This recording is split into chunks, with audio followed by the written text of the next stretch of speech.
Kryeministri Edi Rama hapi zyrtarisht fushatën dje në Lushnjë. Rama, i shoqëruar nga drejtuesja e qarkut Fier Belinda Balluku, ka zhvilluar një takim me mësuesit e Lushnjës dhe më pas me qytetarët. Ai tha se Partia Socialiste ka dhënë provën e fortë të zbatimit të reformës në drejtësi.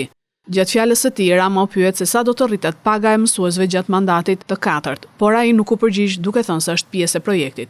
Gjithashtu ai komentoi edhe protestën e organizuar nga opozita për mbylljen e TikTok, duke e quajtur të pakonceptueshme thirrjen e kreut të Partisë Demokratike Sali Berisha për të rinjtë që të ishin pjesë e protestës për rikthimin e platformës. Ai ironizoi edhe një video të Bashës, duke thënë se është i gëzuar që është rivënë në kontakt me Bashën, se nuk shtyhet fushata pa të. Janë bërë shumë gjëra gati dhe janë thyer shumë tabu.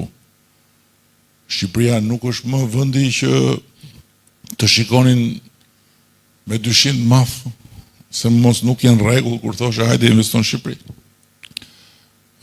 Dhe sigurisht që ne do ta ndajmë me publikun edhe këtë pjesë të objektivave që kemi për pagat, të objektivave që kemi për pensionet, të objektivave që kemi për investimet, që kemi për të gjitha fushët që kemi për strehimin, që kemi për çiftet e reja, të objektivave që kemi për biznesin.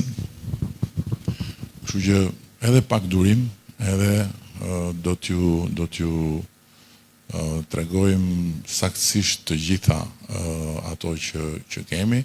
Ka dy palë në raport me reformën e drejtësisë, në raport me SPAK-un, raport këta të tjerët që bërtasin dhe që me demek mbrojnë SPAK-un, këta s'kan gjë ndorë, këta SPAK-un e shohin si të vetmen mundësi për të luftuar me ne. Ndërkohë që ne SPAK-un e shohim komplet si gjë tjetër, e shohim si mjetin që i ka munguar Shqipërisë që nga 1912. Ama nëse futemi në Bashkimin Evropian, nuk diskutohet më barazia para ligjit.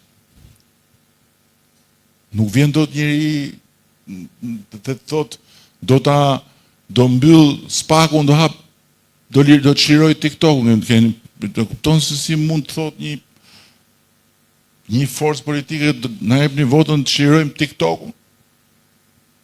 Si mund të rasi një forcë politike kalamajt në protest, ti thotë mos shkoni në shkollë, ju hajde në protest. Këto janë gjëra që janë shenja të mjaftueshme për të kuptuar që këtu nuk është lojë. Nuk është tifozliku. Dhe më shumë se kur edhe ata që jetojnë dhe mendojnë djathtas duhet kuptojnë që Partia Socialiste ju duhet si mjet. Ju duhet si mjet për të arritur këtë qëllim. Futja në Bashkimin Evropian. Futja në Bashkimin Evropian ndryshon gjithçka. Më pas kryeministri Rama bashkë me zëvendës kryeministren Balluku vizituan një fermë në Divjak nga ku paralajmëroi ndryshimin e skemës së subvencioneve në blegtori.